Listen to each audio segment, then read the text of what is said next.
저희가 언젠가부터 이렇게 24시간 세븐데이 기도를 소원하면서 지난해까지 하루 3번 예배를 거의 정착시켰습니다. 그래서 거의 3번씩, 완전히는 아니었지만 그 예배가 드려졌어요. 그 다음에 이제 올해는 5번 예배 이렇게 우리가 시도하고, 머슬렘이 하루에 5번 하나님을 찾고 자기네 알라를 찾고 기도하는데 왜 크리스찬들은 교회에서 모슬렘보다 더 못한 신앙생활을 하고 있을까? 그래서 맨날 이렇게 우리가 지는 게 아닌가 하는 생각이 들어서 5번 예배를 우리가 결단을 했는데, 이게 분명히 영적인 세계에서 뭔가 일어나고 있다는 분명한 증거가 나타났습니다. 갑자기 한 달 전부터 이 모슬렘이 이 땅을 밟고 돌아다니면서 막 주문을 하고 다니는 거예요. 그래서 어떻게 할지 한 번도 그런 일이 없었는데, 우리가 5번 예배를 딱 결단하고 나서부터 계속해서 이렇게 땅을 주문을 받고 돌아다니고 있는 거예요. 그게 무슨 그게 이제 아랍어죠? 아랍어고 자기들 기도문 하는 거죠. 들어보신 분 한번 손 들어보실래요? 들어보신 분? 예, 많이 들으셨죠? 그래서 뭐 영적인 세계에서 뭔가 일이 일어나고 있구나. 뭐 그게 그렇게 그것 때문에 충격을 받을 필요는 없고, 오히려 영적인 세계에서 깨어날 정도로 우리의 5번 기도한다는 것을 두려워하고 있다라는 그런 생각을 하면서, 이것이 또 거꾸로 보면 하나님의 사인이 되기도 하기 때문에 더 열심히 드려야 될 것으로 믿습니다. 솔직히 개인적으로는 그래요. 제가 인간적으로 생각하면 우리 일주일에 한 번 뭐 새벽 예배다, 하루에 한 번 새벽 예배다 딱 그러면 새벽에 더 많은 사람들이 모입니다. 근데 우리는 24시간 버텨 있으니까 밤에도 나와보세요. 계속 철야 기도하시는 분들 계십니다. 온종일 이렇게 흩어져 있으니까 새벽 예배도 사람들이 많이 안 모이는 것 같고, 그러니까 이렇게 예배 인도하는 사람으로서는 사람들이 많이 안 모이면은 힘이 안 나잖아요. 오늘도 이게 저녁 예배 보통 때에 비해서 많이 적게 모인 거예요. 왜냐하면 계속 이렇게 나눠져 있었습니다. 뭐 새벽에 9시에 12시에 3시에 이렇게 나눠져 있었으니까. 그러니까 사실 이런 5번 예배다, 뭐 24시간 예배다 하는 것을 목사로서 결단하기 참 싫은 겁니다. 사실은 어느 목사인지 한 번에 많이 모여서 완창제 예배드리고 딱 끝나는 게 얼마나 그냥 참 산뜻합니까? 그런데 우리에게는 그런 비전을 주셨기 때문에 계속해서 성전에서 예배가 올라가면서 하나님의 임재가 이 성전에 가득할 때, 이곳이 하나님의 빛이 강력하게 일어나면 워싱턴의 어두움을 이길 수 있지 않을까 하는 그런 기대 가운데, 다만 그 비전을 주셨고 그 음성을 들었기 때문에 지금 순종하는 마음으로 하고 있습니다. 그래서 여러분들에게 제가 부담을 드릴까 봐 그게 항상 걱정이 되는 거예요. 5번, 믿음 좋으신 분들은 5번 다 나와야 되는 거 아닌가. 그래서 제가 절대 그거 아니라고 강조하고 있는데요. 우리 교회에서는 무조건 5번이 지금 다 짜여져 있습니다. 하여튼 아무도 없어도 여기서 예배가 다 올라가고 있습니다. 사실 40일 우리 계속해서 24시간 기도에 24/7 40일 기도를 이제 DC에서 우리 여리고 기도회 그 중요한 멤버인데 자식 그 사람이 하잖아요. 가끔 가보면은 아무도 없는데 여기서 계속 경배가 올라가는데, 그래도 그런 40일 기도를 하면서 DC에 점점 더 이렇게 하나님의 간섭이 있고, 또 뭐 일단 보면 자연재해도 맨날 온다고 그랬다가 여기는 안 가고 뭐 뉴욕으로 갔다든지 뭐 딴 데로 갔다든지, 그래서 하여튼 워싱턴은 지금 그 이후에 우리 지난 몇 년간 맨날 온다고 경고 왔는데 막상 없어졌어요. 기억나십니까? 예, 항상 지금 그러고 있습니다. 그래서 그것이 중요한 건 아니지만 뭐 그렇게 허리케인이 오고 와도 우리가 뭐 다 이겨낼 수 있게, 그게 중요한 건 아니지만 하나의 사인, 너희들이 하는 기도를 받고 있다라는 그 사인이 아닌가. 그래서 40일 기도 막 들으시는 분들 보면 너무 제가 참 미안하고 측은하지만, 그런 걸 통해서 이렇게 또 DC가 또 우리 여리고 기도 열심히 하시는 분들 보면 그런 건 남들이 알아주지 못하고 교회들이 그런 거에 관심도 없고, 그렇지만 누가 알든 알아든 우리는 하나님의 음성을 들으니까 순종하는 건데, 그렇게 남모르게 중보하시는 또 많은 다른 분들이 계실 것입니다. 그런 분들의 기도를 통해서 하나님께서 이 땅을 그래도 진노 가운데서 숨겨주시지 않으실까, 그렇게 생각을 하고 있습니다. 그래서 우리 교회가 참 어려운 비전을 주셨어요. 왜 좀 다른 목사 좀 편하게 안 하시고 하나님께 저한테 어려운 목회를 하게 하실까? 다른 분들은 나 한국 목회 하는데 나 또 영어까지 하시라고 그러고 왜 이렇게 어렵게 하시나? 인간적으로 생각하면 하나님 만나서 제가 할 말이 좀 있습니다. 그런데 하나님 분명히 음성을 들었기 때문에 저는 무조건 리슨 앤 어베이가 제 인생의 좌우명이니까 무조건 리슨 앤 어베이 하는 것입니다. 그리고 이 5번 예배도 분명히 음성을 들었어요. 지난번에 몇 년 전인가 기억나십니까? 하나님께서 100일 기도 하라고 그러십니다. 그때도 부인 말씀 제가 들었습니다. 그래서 2009년이었어요. 100일 기도를 우리가 무조건 했습니다. 야, 그때 하라고 그랬더니 하나님 어떻게 100일을 매일마다 밤마다 예배를 드립니까? 근데 분명히 음성을 주셨으니까 우리는 순종했는데, 여러분이 100일 기도 잘 맞고, 그때 여기 김경건 선생님 오셨나, 2시간 안에 죽는다고 했던 그분이 그때 살아나는 그런 기적이 있으셨고, 그 다음에 최근에 당회에서 지난 5년간의 교회 일단 재정의 추이를 갖다가 발표를 했잖아요, 당회에서. 근데 어느 해인가 보니까 32%가 늘어났어요. 어느 해가 32%. 이게 무슨 해인가 보니까 2010년. 그래서 결국 2009년 100일 기도했는데 2010년 재정이 32%가 올라갔습니다. 그러니까 그런 게 그렇게 재정 안 올려주셔도 우리는 하려면 합니다. 그렇지만 그런 작은 사인으로, 그래서 너희 기도가 좀 역사했다, 이렇게 위로를 하시는 것 같아요. 그래서 지난 2014년에 이제 3번 기도가, 하루 3번 기도가 정착이 됐는데, 그래도 이 3번 기도를 하면서 2014년에 여러 가지 브레이크스루가 있었고, 또 교회에 여러 가지 재정적인 모든 면에서 그런 브레이크스루가 있었습니다.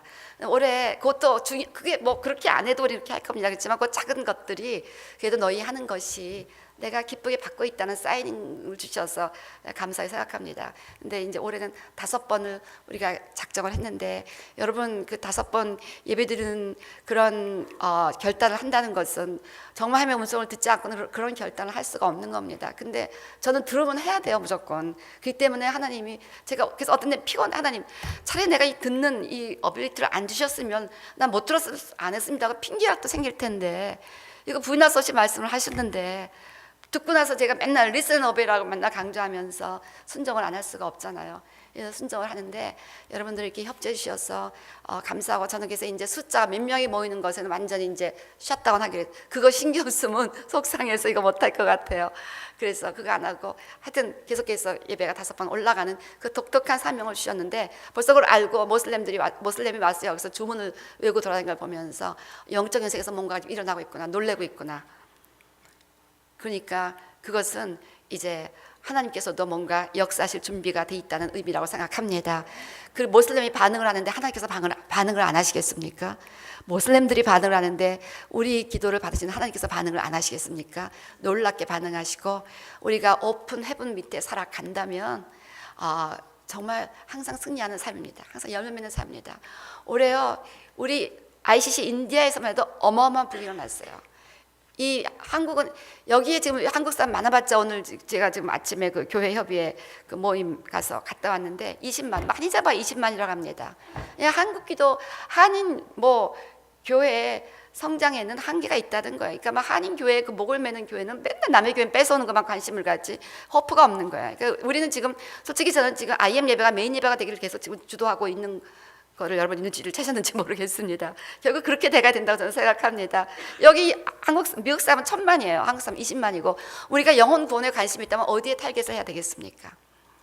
그리고 전 세계로는 70억입니다. 그러니까 지금 전 세계 지금 계속 지교회 우리가 엄청난 투자를 하고 있는 거예요. 사실 여러분, 우리 교회 형편에서 그거 완전히 신학교 다 서포트하고, 이거 쉬운 결단은 아닙니다. 그렇지만 100만 명 영혼권에 지금 꿈이 있기 때문에 그렇게 하고 있는 건데, 하루 3번씩 여러분이 계속 예배드리고 그러면서 인도에서만 해도 우리 지교회 지금 2000명이 넘는 그런 올해만까지 그렇게 하나님이 부흥을 시켜줘. 지난번에 갔더니 1500에서 2000이 나왔는데 벌써 500명이 지금 증가하고 이제 불이 붙어서 막 부흥하고 있더라고요. 그래서 이렇게 우리가, 남들은 편하게 하는데 우리 교회는 그냥 밤에도 안 자고 철야기도, 나 언제든지 남아서 철야기도 하시면 우리 교회 계속 있습니다. 이렇게 성전을 갖다가 기도로 하는 이유가 무엇일까? 여러분들이 혹시 그렇게 의아해 하시는 분이 있을 것 같아서, 전 잘 모르지만 하나님이 하라고 해서 저는 하는 겁니다. 그러니까 답입니다. 그런데 그렇게 하기 때문에 하나님께서 지금 농인지교에서도 지금 제가 리포트를 받고 있는데요, 지금 전 세계에서 계속 지금 초청을 하고 있습니다. 우리 농인지교회가 유명한 교회가 됐어요. 그래서 여기저기서 지금 지금 루이제나도 갖고 국내 해외 할 것 없이 지금 어떤 마들 농인지교회가 돼가고 있습니다. 그 작은 교회가 자기네 수업 팩토리가 비누 공장까지 차려갖고요, 자립할 생각을 하고 있다는 게 보통 일입니까? 그 비누 좀 제발 팔아주시기 바랍니다. 너무 좋아요. 근데 anyway, 이게 마델 그 미니스트리가 지금 이루어지고 있는 거예요. 근데 우리 교회가 눈으로 볼 때는 큰 교회가 아니지만, 여러분들이 하루 3번씩 예배드리고 자리하고 중보기도도 매일 중보기도회가 있고, 하여튼 유난하게 그렇게 하고 있는데, 눈에 보이는 교회가 그냥 한인교회가 크게 이런 건 아닌지 모르지만, 여러분 정말 하나님이 기뻐하시는 일들이 일어나고 있다는 거를 여러분이 좀 아시고 이렇게 열심히 예배드리는 것에 좀 지원을 해주시기를 부탁을 드립니다. 아멘. 아멘. 예, 그래서 5번 예배를 우리가 이렇게 드리는 그 결단으로 지금 첫 주간을 맞이했습니다. 그래서 여러분들이 그 이렇게 주변에 우리 교회 아니더라도 예배 드리고, 그러니까 그 시간에 우리가 항상 프레어 알타식으로 그런 포맷으로 하고 있으니까, 아까도 좀 저한테 카톡이 왔더라고요. 막 일하시는 분인데 오전 9시 그때만 올 분이 없는 분이 그 9시 예배를 드리고 하는데, 목사님 그 예배 제가 너무 은혜 받았어요. 그리고 카톡이 왔더라고요. 그래서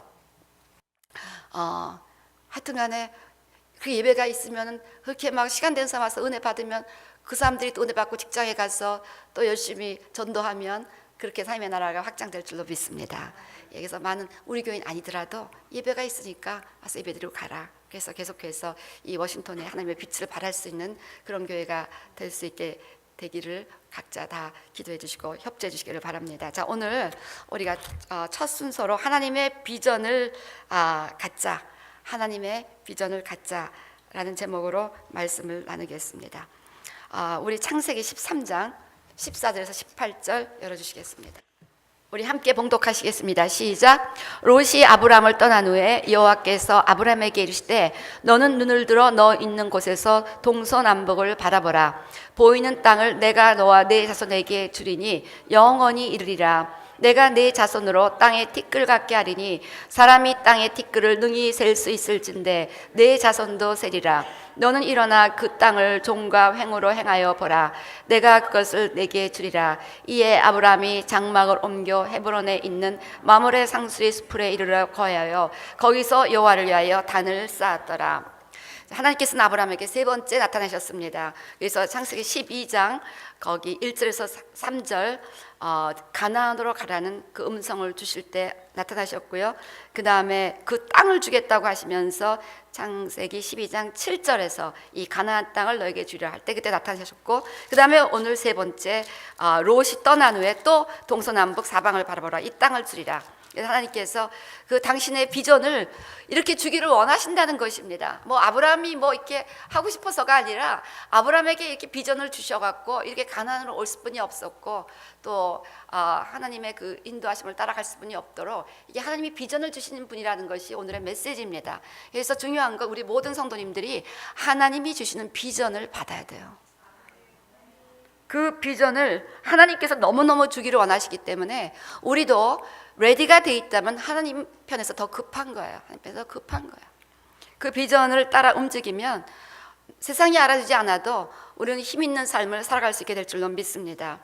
예, 빌립보서 2장 13절 말씀처럼, 빌립보서 2장 13절 말씀처럼 너희 안에서 행하시는 이는 하나님이시니 자기의 기쁘신 뜻을 위하여 너희로 소원을 두고 행하게 하시나니.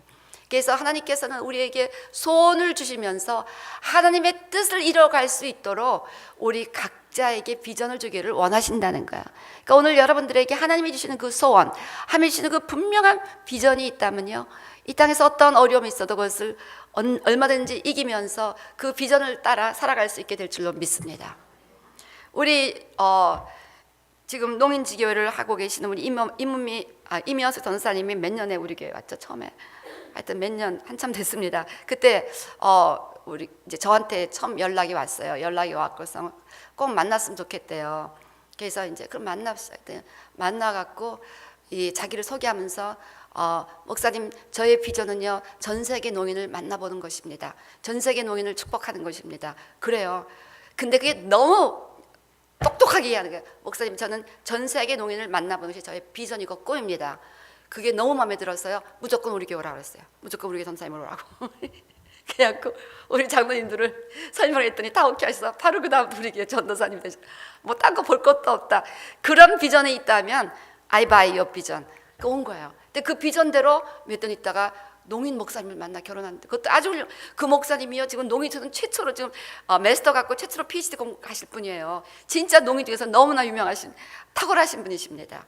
농인 최초로 미국에서 지금 석사학위를 받으셨고 그 다음에 이제 박사학위 도전하시는 분이십니다. 때문에 지금 이 교회가 굉장히 유명한 교회가 돼가고 있는 거예요 지금. 그래서 이제 이런 농인 목사와 결혼을 하게 된 거예요. 약간 이번에 지난해도 한국 가갖고 전 세계 농인 대회 할 때 우리 이 정정희 목사님이 다 코디네이터 하셨다고 합니다. 그러니까 뭐 전 세계 농인, 그 지금 뭐 나이지리아, 뭐 아르헨티나, 유럽에서 지금 계속 농인 뭐 할 때마다 이 정정희 목사님 불러가시기 때문에 지금 같이 또 와이프가 쫓아다니면서 전 세계 농민을 만나는 그 비전을 열심히 이뤄가고 있습니다. 그래서 야, 이 비전이 이렇게 분명하면 이 비전을 따라 일하시고, 사실 정상인이 여러분 농인하고 그분이 결혼해갖고 나한테 처음으로 임영수 전사님이 나한테 얘기한 게, 목사님, 우리는요 불이 나가면 대화가 끊겨요. 그 얘기를 그때 얼마나 가슴이 아팠는지. 이거 다 수화를 해야 되니까 불이 나가면 커뮤니케이션이 안 되는 거야. 뭐 이건 상상할 수 없죠. 정상인이 산다는 거가. 근데 얼마 전에도 만나보면 항상 목사님이 행복해요. 행복하대요. 어떻게 행복할 수가 있습니까?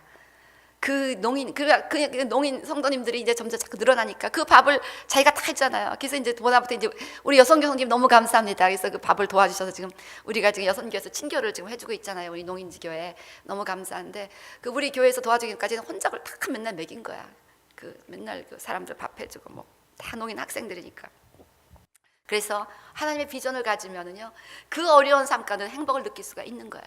근데 비전이 없이 그냥 어영부영 이렇게 살아가면 모든 조건을 다 갖추고 있는데도 인생에 흥미가 없는 거예요. 흥미가 없는 거예요. 누구를 만나지? 내가 누구를 만났는데 저보고 행복하냐고 그러더라고요. 나 지금 너무 행복하다고. 그랬더니 너무 의아해하는 거야. 이 목회가 이렇게 행복하냐고. 그래서 내가 참 난 너무너무 조이풀하게 지금 행복하게 목회하고 있다고. 그랬더니 정말 이렇게 행복하세요라고 이렇게 물어보더라고요. 그래서 이분들 이해를 못하는구나. 육신적으로 볼 때는 뭐 잠 못 자죠. 일단 목사의 제일 어려운 건 잠 못 자는 겁니다. 그런데 그 육신적인 피곤을 초월한 기쁨이 있는 것은 분명히 주님 말씀하셨고, 나는 지금 말씀하신 비전을 따라가고 있으니까. 그래서 모든 분들에게 다 이런 비전을 주십니다. 그래서 그 비전을 우리가 쫓아간다면 그 실질적인 어려움이 있고 고통이, 우리 이종원 선교사님 봐요. 거기서 보통 어려운 게 아니에요. 내가 불쌍해서 지금 이종원 선교사님 결혼하게 달라고 내가 기도하고 있습니다. 지금 우리 가정재단 가정 예배 드릴 때마다 결혼해달라는 몇 명이 있거든요. 그 중에 1호가 지금 이종원 선교사님. 너무 불쌍해서 못 보겠는 거야. 근데 본인은 행복하다는 거야. 본인 너무 행복하다는 거야. 왜 그러냐? 자기 비전을 이루고 있기 때문에.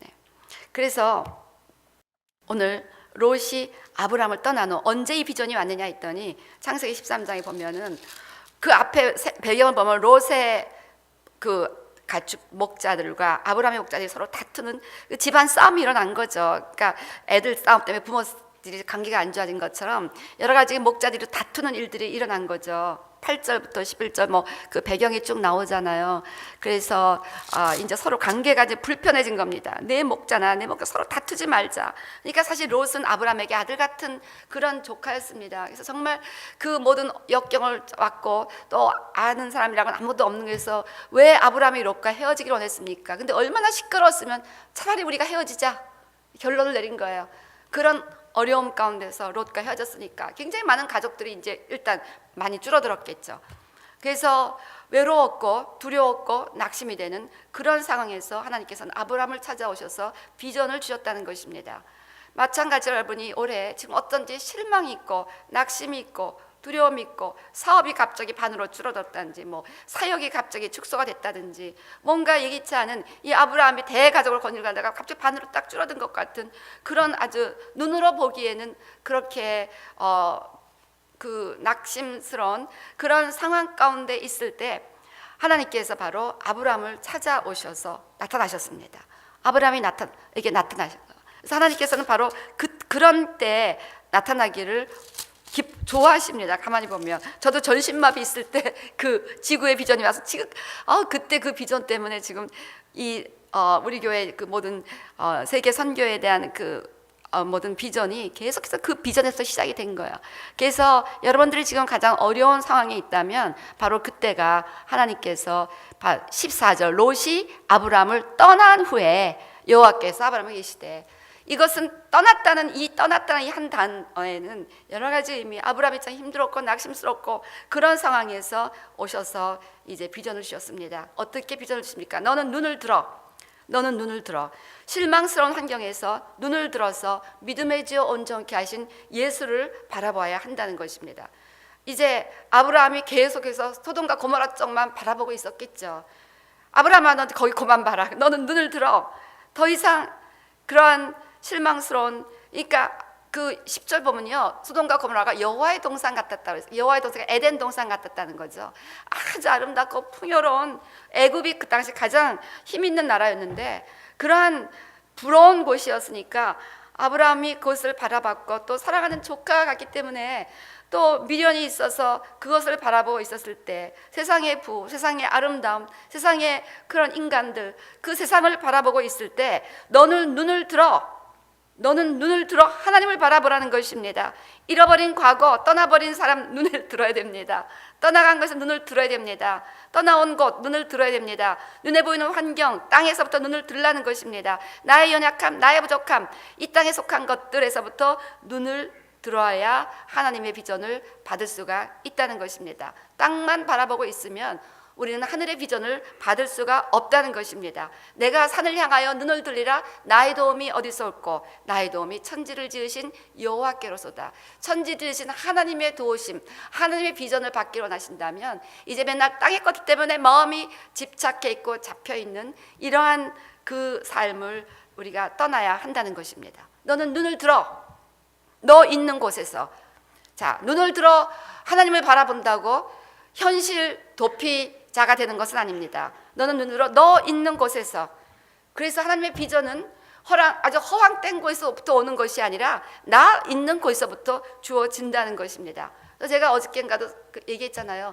내가 전신마비 있을 때 이 지구에 있는 사람들이 다 오도록 기도하라고 해서 나는 이제 침대에 누워서 기도만 하면 되나 보다 그렇게 생각을 하고 침대에 누워서 기도하기 시작했었습니다. 그랬더니 자꾸 이제 열심히 그 비전을 집중하면서 내가 침대에 누워서도 이제 세계를 눈을 그려보면서 기도하고 이러니까 하나님이 이렇게 회복을 주셔갖고 실제로 갈 수 있도록 도와주신 거야. 그러니까 일단 나 있는 곳에서 그 주신 비전이 아무리 작을지라도 그 장거에 최선을 다하면 점점 하나님께서 큰 비전을 이룰 수 있게 인도해 주신다는 것이죠. 그래서 지금 내가 서 있는 곳에서부터 하나님의 비전을 가지라는 것입니다. 사람들이 내가 이렇게 되면 하나님이 하겠습니다. 내가 뭐가 잘 풀리면 하나님이 하겠습니다. 이런 분들이 있는데 이거는 옳지가 않다는 것입니다.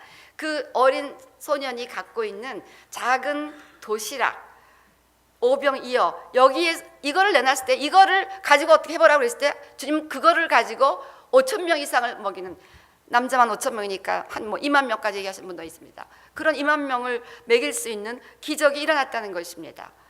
요셉이 국무총리가 됐던 것은 이 감옥에서 열심히 그 간수에 맡긴 것을 잘했습니다. 그래서 얼마나 감옥에서 열심히 그 감방 일을 잘 돌봤는지 말이에요. 그때 하나님께서 국무총리가 되게 하셨고, 모세도 마찬가지로 열심히 목동리를 보고 목동리를 잘 하고자 호렙산까지 올라갔다가 거기서 비전을 받았습니다. 근데 또 내가 도저히 그 감당할 수 없다 보니까 내 손에 있는 것이 무엇이냐? 모세는 하나님 나에게 능력을 주고 뭘 주면은 내가 그걸 한번 모세가 바로 만나서 해보겠습니다. 그렇게 했을 것 같은데 하나님은 그게 아니라 너 있는 것, 양치는 막대기 이거 갖고 내가 기적을 하겠다. 즉 중요한 건 뭐냐면요, 현재 나 있는 상황에 하나님께서 개입하시면 기적이 일어난다는 것입니다. 그게 중요한 거예요. 그냥 나한테 없는 거를 뭐를 이렇게 자꾸 이렇게 추구하지 마시고 내 남편, 내 자녀, 내 아내, 하여튼 나 있는 것, 나한테 있는 것, 그것에 하나님이 개입하시면 기적이라는 거예요. 이 다윗이 골리앗을 이겨갖고 이제 다윗 그 사울의 이스라엘의 왕족이 될 수 있는 그런 계기가 됐는데 그것이 어떤 거냐? 평소에 양치던 물맷돌 5개, 아무것도 아닌 거. 너 있는 곳이 아무것도 아닌 것이지만 거기에 하나님이 개입하면 너가 어마어마한 비전을 이룰 수가 있다는 것입니다. 아멘. 그래서 중요한 것은 내가 어떤 조건과 환경을 갖고 있는가가 아니라 중요한 것은 내 환경에 하나님께서 개입하는가 아닌가입니다. 때문에 우리가 범사에 감사해야 된다는 거예요. 그래서 너 있는 곳에서 하나님의 비전을 가지는 그러한 하나님의 뜻을 깨닫는 사람들은 나 있는 곳에서 감사할 수가 있습니다. 나 있는 환경 그대로 하나님께서 역사하시면 얼마든지 기적이 일어납니다를 믿기 때문에 우리는 얼마든지 그 감사로 하나님 앞에 제사를 드릴 수가 있다는 것이죠. 그래서 감사는요 기적입니다. 브레이크트루입니다. 이번에 제가 10년 감사 예배라 타이틀을 했는데 우리가 한번 감사로 한 해를 시작하자는 거예요. 나 있는 곳에서 하나님 앞에 감사하는 삶. 주님, 내가 너무너무 빈약하고 연약하고 부족하지만 하나님께서 개입해 주셔서 놀라운 일을 이루실 걸 알기 때문에 나는 주님 앞에 감사드립니다. 이게 바로 감사로 제사를 드린 자가 나를 영화롭게 한다는 거야. 그래서 시편 50편 14절 15절 보면 환난 날에 나를 부르라 내가 너를 건지리니 내가 나를 영화롭게 하리라.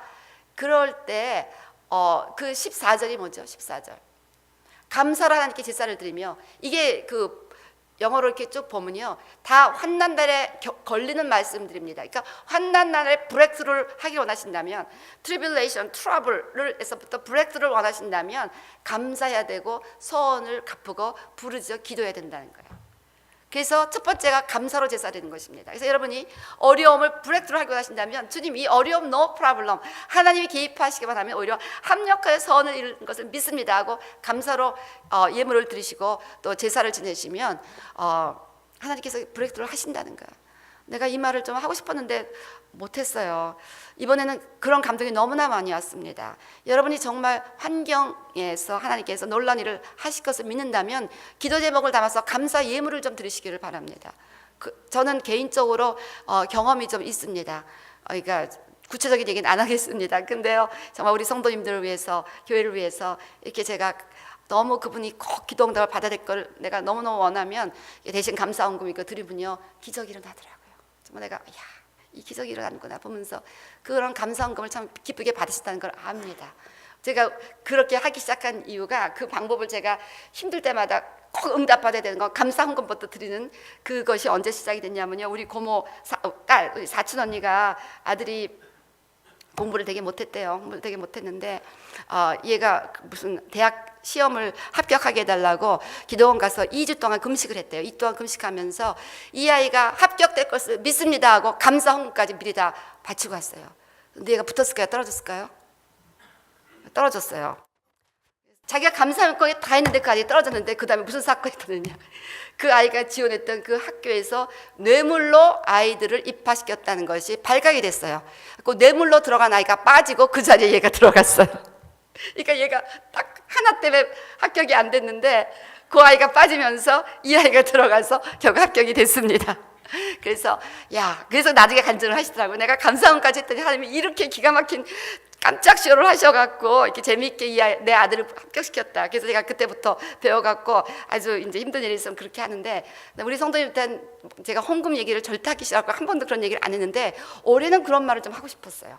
올해는. 그래서 제가 여러분 헌금 절대 독특한 사람 아닌 거 여러분이 너무 잘 아실 겁니다. 그렇지만 정말 응답받아야 될 제목이 믿음으로 감사를 하기로 하신다면 내 있는 곳에서 내 있는 곳이 지금 너무 기가 막힌 거예요. 황당해. 낙심, 정말 두려움, 소망이 없어요. 그렇지만 여기에 하나님이 개입하시면 놀라운 기적이 일어날 것을 믿습니다. 그걸 너무나 알기 때문에 난 미리 감사헌금을 드리겠습니다 하는 믿음이 생기시면 한번 감사헌금 해보시면 그런 기도는 꼭 응답하시더라고요. 저의 경험에 의하면. 그래서 너 있는 곳에서 하나님의 간섭을 기대하며 감사하시기를 주의 이름으로 축원합니다. 자, 그러면서 어떤 기적을 기대하라고 하시냐면 동서남북을 바라보라. 자, 롯이 아브라함을 떠난 후에 여호와께서 아브라함에게 이르시되 너는 눈을 들어 너 있는 곳에서 동서남북을 바라보라. 동서남북을 바라보라. 하나님께서는 우선 바라보게 하셨습니다.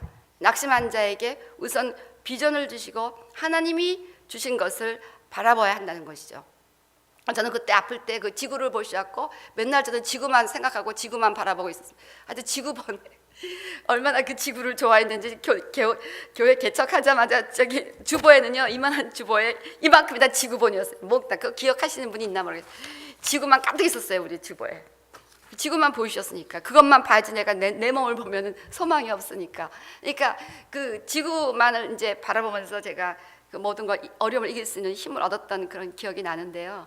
그래서 그 비전을 바라봐야지 내 환경, 내 자신 바라보면요 너무 용기가 안 생기고 기쁨을 잃어버릴 수뿐이 없는 상황이 많다는 것입니다.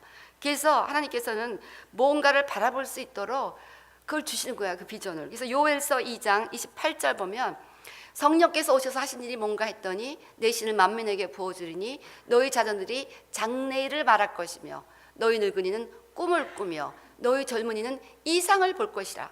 그러니까 하나님이 오셔서 이렇게 꿈도 꾸게 하시고 장래일을 미리 비전으로 말씀하실 수도 있고, 하여튼 이런 방법들로 성령님의 중요한 잡이 뭐냐면 우리에게 비전과 꿈을 주시는 것입니다.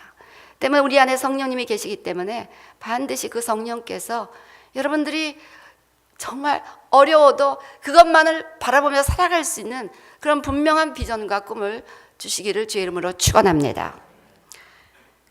그래서 아직도 나는 비전이 뭔지 모르겠는데요, 그런 분들이 있으면요, 성령님께 열심히 여쭤보시기 바랍니다. 성령님이 오시면 꿈을 주신다고 했는데 꿈이 뭡니까? 비전이 뭡니까? 그래서 아직 그 꿈과 비전이 저에게 구체적으로 이런 목회나 이런 거에 비전이 온 거는 1994년 그 이후였습니다. 그럼 그 전까지는 어떻게 살았느냐? 저는 예수 처음 믿고 나서 저의 그냥 인생의 대표적인 말씀이 마태복음 6장 33절이었습니다. 먼저 그의 나라와 그의 의를 구하라. 그래야만 모든 것을 더하리라. 그래갖고요, 교회 비전이 저의 비전이었어요. 그래서 교회가 건축한다면 저는 건축이 아닌 미쳤습니다. 지금 완전 우리 집 짓는 것보다 더한 게 하여튼 간에 교회가 뭐 한다면 그게 제일이었습니다. 교회에서 뭐 책을 만들려면 사람들이 그 집에 출판사 차렸냐고 할 정도로 밤을 새고 그 책 만드는 일을 했고, 교회가 그때 청년을 가르쳐라 하면은 일주일에 5편 청년들 데리고 가르쳤어요. 했더니 2명으로 시작했는데 1년 만에 20명이 넘어가더라고요. 하여튼 그 교회가 뭐 하라면 그게 그냥 저의 비전이에요. 내가 뭔지 모르는데 하나님이 먼저 그의 나라와 그의 일을 구하라 했으니까 교회에서 하라는 거가 저의 비전인 줄로 믿습니다 하고, 무조건 교회 비전이 그냥 다 저의 비전이었어요. 반주를 하라고 그럴 때는요, 반주자들이 새벽 예배는 안 나오니까 새벽 반주 제가 다 했습니다. 그래갖고 반주는 잘 치지도 못하면서 하는 건 그냥 다 했어요. 하여튼 뭐 하라고 그러면은 그때 이제 반주자가 비전이니까 틈만 나면 피아노였어. 하여간에 또 어떤 때는 또 친교가 저의 비전이었어요. 보니까 제가 플로리다에 있을 때는 거기 다 유학생들이니까 친교하는 사람들이 없더라고요. 그래서 내가 이거 맡아야 되겠다, 그걸 하겠다 그래갖고 맨날 케이크 만드는 거, 그래서 그냥 케이크 만드는 거 연구하고 그런 것도 얼마나 열심히 했는지 그게 저의 비전이었어요. 하여튼 그 비전이 좀 맨날 바뀌었는데 그 비전은 그 교회가 추구하는 거 나한테 맡기는 것이 바뀌기 때문에 그걸 쫓아갔습니다. 전 뭔지 모르는데 하나님이 저렇게 나한테 뭐 딱 하라 말씀 안 주셨는데 먼저 그의 나라와 그의 의를 구하라, 그 분명히 하나님 말씀이니까 그럼 어떻게 구하나 했더니 교회가 하나님의 집이니까, 교회의 머리가 예수 그리스도니까 교회가 하라는 거가 예수님이 하라는 거겠구나 싶어갖고 무조건 그렇게 한 거예요. 그렇게 하다 보니까 이제 1994년 딱 일어나라 빛을 발하라 막 오더블 보이스로 말씀하시더니 목회하라 뭐 이렇게 해갖고 이제 여기까지 오게 된 거예요. 그래서 하나님의 비전을 추구하시고 기도하시고, 하나님의 비전이 뭔지 모르신 분들은요, 그냥 교회에서 하는 걸 열심히 하세요. 절대 손해 안 봐요. 절대 손해 안 봐요. 정말이에요. 저는 제가 제 인생을 이렇게 쭉 보면서 우리 교회 창립 멤버 지금 요즘 하는 거 보면서 저 인생이 이렇게까지 바뀌는구나. 저는 그분한테 물어봤어요. 처음에 우리 교회 어떤 상태였는지. 우리 교회 창립 멤버 지금 우리 교회에서요 최고로 잘 사시는 분, 정말 어마어마하게 사시는 분 다 그분 자녀들이에요. 지금 우리 교회. 정말 이건 상상도 못하는 가정이었는데 하나님이 그분들은 교회 비전이 항상 자기 비전이에요. 이렇게 쫓아왔더니 지금 그렇게까지 하나님께서 축복을 하신 걸 내 눈으로 보면서 마이 굿네스, 깜짝 놀라는 거예요. 깜짝 놀라는 거예요. 그래서 여러분들이 하나님의 비전을 가지는 것을 추구하시는데 난 도저히 뭔지 모르겠다, 그럼 고민하지 마시고 교회에서 하라는 거 생명록을 열심히 해보세요. 열심히 해보세요. 우리 남편이 성가대장 와이프 노릇을 하느라고요. 성가대는 우리 남편의 철학이 잘 먹이면 부흥한다는 거예요. 맨날 우리 초대학교 먹이고 아니면 맨날 만들어 갖다 바치고, 그래서 얼마나 제가 쿡을 잘하는지요. 여기 증인이 좀 있을 거예요. 우리 옛날 교회 우리 최희순 권사님 증인이십니다. 옛날 다 같은 교회 물어보세요. 얼마나 우리에서 파티를 많이 했는지. 딴 거 아니에요. 우리 남편의 철학을 따라서 그래갖고서 성가대마다 하면 너무너무 부흥을 하는 거야. 그러니까 이제 그때 목사님이 일부 성가대가 하도 부흥 안 하니까 일부를 갖다 맡겼는데 일부 성가대원이 상속자가 더 많았어요. 40명인지 일부 성가대가 얼마나 부흥을 했는지. 하여튼 뭐 생명 걸었어요. 교회에서 하려는 거는. 그래서 한번 좀 간단하게 살아보시면 참 좋겠다는 생각이 드는데 너무 어렵게 사시려고 그런 것 같아요. 그 하나님이 그 비전을 따라가면요, 막 성간에 잘 먹이니까 우리 남편 사업을 축복해 주셔야지. 뭐 예를 들면은 교회 비전 열심히 하려고 그러니까 그 하나님께서 다른 것도 구하지도 않은 것도 막 그냥 잘 해주시더라고요. 그래서 먼저 그의 나라와 그의 의를 구하라.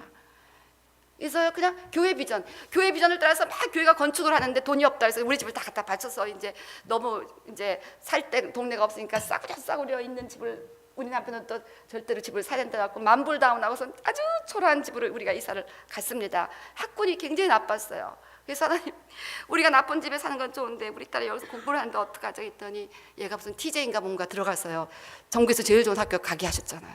그래서 야, 하나님이 참 멋있다, 다 책임지시는구나. 그러니까 먼저 그의 나라와 그의 의를 구하면요, 다 책임져 주세요. 정말 다 책임져 주세요. 그래서 나중에 그 집에 한 3배 되는 집으로 이사 가게 하시더라고요. 정말 3배가 넘었던 것 같아요. 나중에 어떻게 축복해 주셨는지. 이거 정말 하나님의 그 방법이 간단한데 우리 성도님들 보면 너무 복잡하게 사시면서 좀 힘들게 사신다는 생각을 많이 해요. 간단하게 교회 사는 것만 생명 놓고 하면 되는데. 그래서요, 이제 교회 비전을 추구하시, 사도행전 1장 6절에서 8절 보면요, 예수님의 제자들은요 자기 야심들이 많았습니다. 그래서 이스라엘 나라 회복하시면 이게 뭐냐면 그 밑에는요, 다 자기네 뜻을 알았잖아요. 내가 예수님 이제 나라 하면은 옆에 그 오른쪽에 나를 앉혀달라, 자정승 하여튼 오른쪽에 나를 앉혀라, 왼쪽에 앉혀라 하면서 실권자가 되겠다는 그런 거 갖고 싸우는. 그러니까 이스라엘 회복되면 자기 나라 정치적인 야심이 있었던 겁니다. 예수님이 이제 왕이 될 거니까. 그래서 여기도 지금 줄을 잘 서야 된다 그래 갖고 막 그렇게 하잖아요. 줄을 잘 서갖고 이제 그 야심을 누리려는 그런 계획 갖고 이걸 물어봤을 때 예수님께서는 그건 너희가 알 바 아니다. 그런 야심은 갖지도 마라. 오직 성령이 너희에게 임하시면 너희가 권능을 받고. 약간 7절 8절 오직 때와 기한은 너희 알 바 아니요. 8절 성령이 너희에게 임하시면 너희가 권능을 받고 예루살렘과 온 유대와 사마리아 땅까지 내 증인이 되리라 하시니라. 그래서 예수님의 답변은 이겁니다. 먼저 그의 나라와 그의 의를 구하는 거예요. 우리에게 주신 최고의 명령이 지상 명령이면 여기에 집중하자는 거예요. 여기에 집중. 올해 우리 교회가 지상 명령을 겁시다. 기도와 전도해 합시다. 그럼 여러분도 그걸 여러분의 비전으로 하면 간단한 거예요. 내 비전이 뭘까? 뭐 철학기도 금시는 아무것도 안 와요.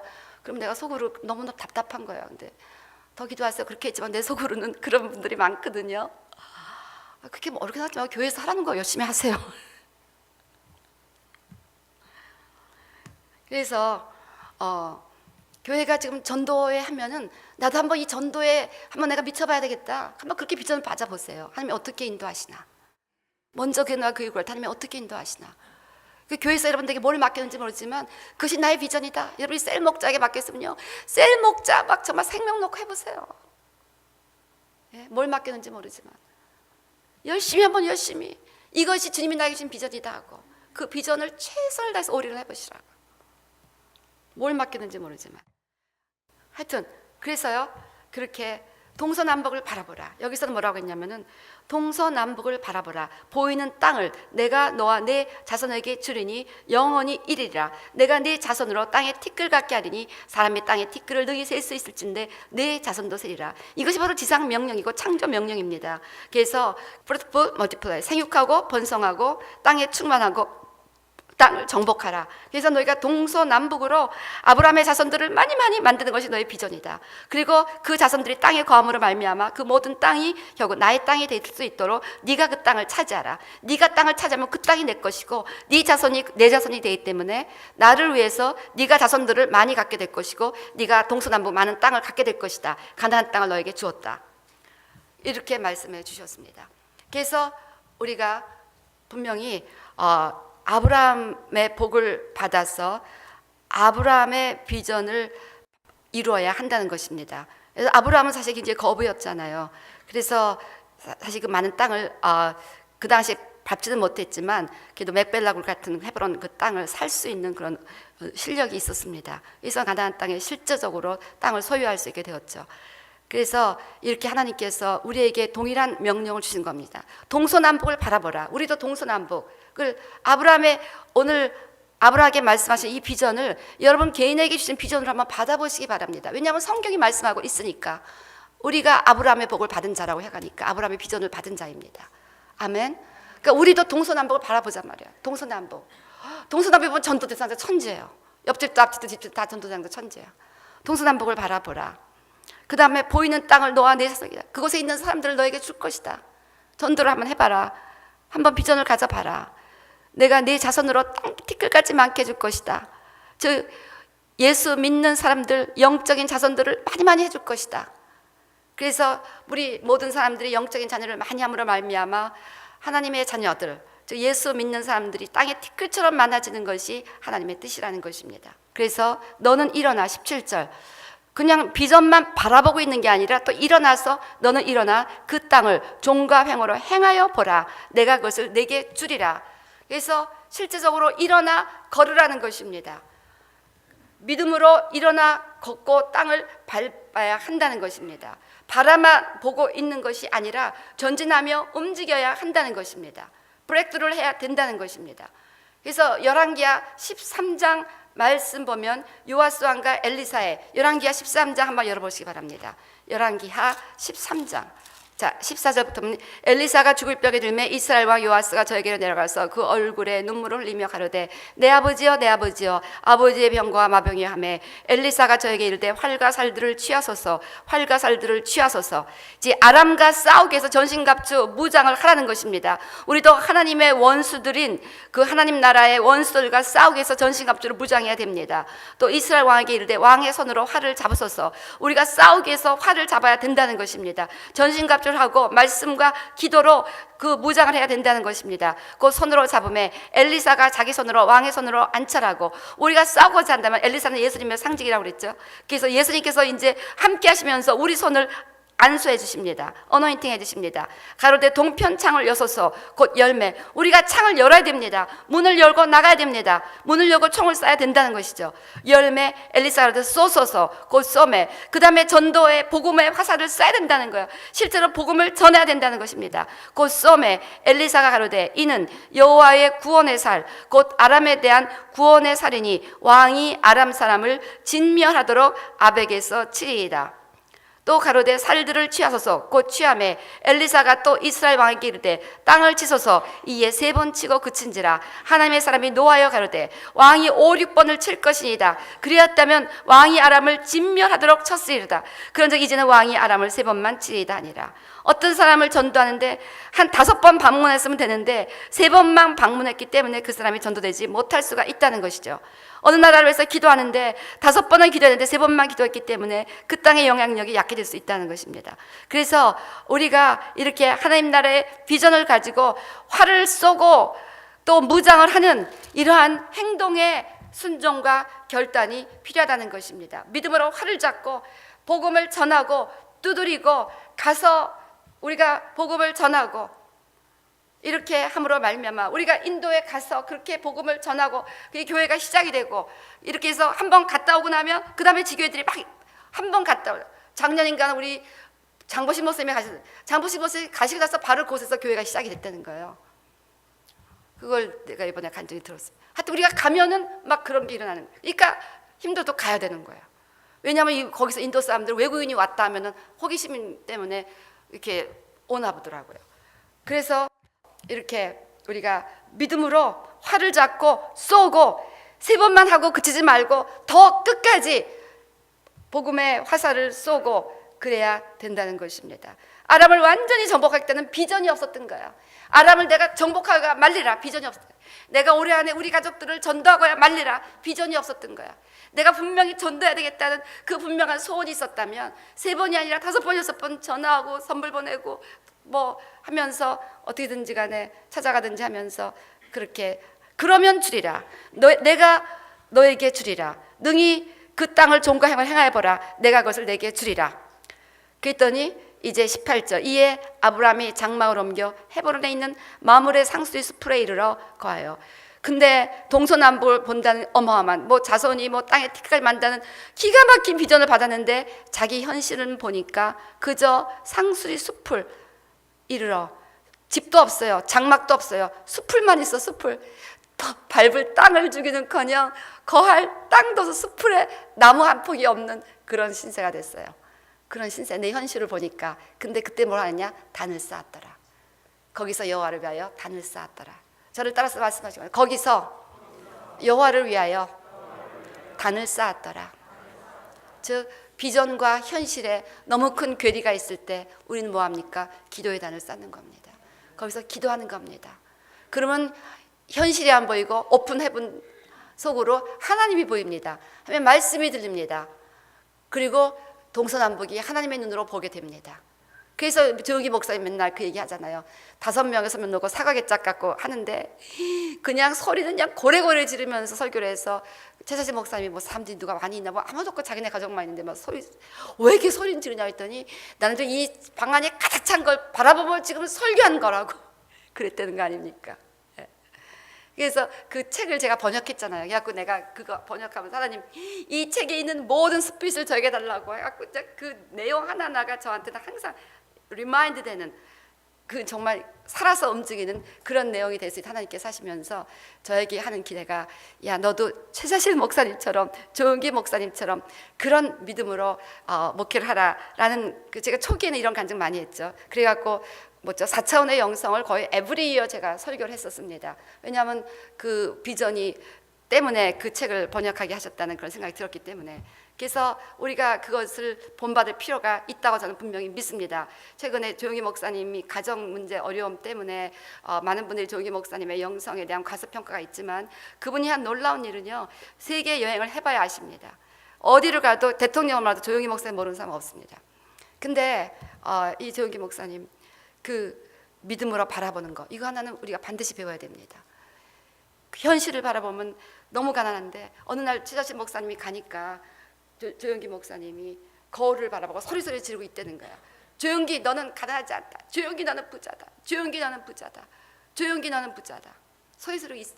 그래서 방에 들어가지 못하고 너무 무안할까 봐 은근히 다시 발걸음을 돌려서 딴 데로 향했다고 합니다. 그렇게 너는 하나님 앞에 보유한 자다라는 것을 확실하게 선포하면서 그 하나님의 비전을 이뤄가기를 발버둥을 치면서 기도했다는 것이죠. 그래서요 최자실 목사님이나 조은기 목사님 그분들의 그 이야기를 우리 교회는 분명히 하나님께서 주셨다고 믿습니다. 그 본을 받으라고 그렇게 목회하라는 본을 받으라고 저는 개인적으로 믿습니다. 그래서 요즘은 제가 좀 안 하지만 그 얘기를 너무너무 많이 했는데 정말 이제는 우리가 이 믿음으로 바라보고 그 바라보는 것을 보고 그냥 철저히 기도하는 이런 기도의 야성을 올해는 우리가 다시 회복해야 된다는 그런 생각이 듭니다. 그래서 여기 보니까 여호와를 위하여 단을 쌓았더라. 그래서 비전을 바라보고 막 끝까지 그냥 5명의 서명 있는데도 불구하고 여기가 떠나까지 설교를 하는 그런 믿음을 가지고 끝까지 주님은 이루실 줄 믿습니다. 그러니까 조용기 목사님 그 최자식 그 책 보면 그런 말이 많이 나와요. 현실을 바라보면 아무것도 아닐 것 같고 죽을 것 같지만 기도하면 그것이 다 이루어질 것 같았다. 그런 얘기들이 많이 나옵니다. 기도하면은 이루어질 것 같다. 현실을 바라보면 너무나 막막하다. 그렇습니다. 기도하면은 하나님께서 그 비전을 다시 바라보게 하시는데 현실을 바라보면은 너무나 막막한 거예요. 때문에 단을 쌓을 수뿐이 없는 겁니다. 아브라함이 단을 쌓지 않으면은 이 가나안에서 버틸 용기가 없었습니다. 그래서 단을 쌓았기 때문에 그 비전을 끝까지 바라보면서 그 비전을 이루는 삶이 가능하였다고 믿습니다. 그래서 하나님의 비전을 가집시다. 그러기 위해서 먼저 우리가 환경에서 눈에 보이는 환경에서 얼굴을 들고 하나님을 바라보시기 바랍니다. 그리고 나 있는 곳에서 이것이 어렵다 할지라도 나 있는 곳에서 감사하시면서 하나님의 동서남북 비전을 이제 꿈을 꾸시기를 바랍니다. 그 다음에 그것이 작을지라도 그 땅을 일어나 걸으시기 바랍니다. 내 땅이 아니지만 자기 땅을 생각하며 이 아브라함이 일어나 걸었을 것입니다. 비전의 성취를 위해서 행동으로 옮기고 복음을 전하시고 걸어 다니시기를 바랍니다. 그 다음에 단을 쌓아라. 비전을 성취해 주실 하나님 앞에 단을 쌓으며 날마다 기도하면 반드시 하나님께서 그 비전을 이루어 주실 줄로 믿습니다. 그래서 오늘 2015년 기도합시다. 하나님께서 지금 어떠한 비전을 주셨는지, 오늘 그 비전을 여러분이 받게 되시기를 주의 이름으로 축원합니다.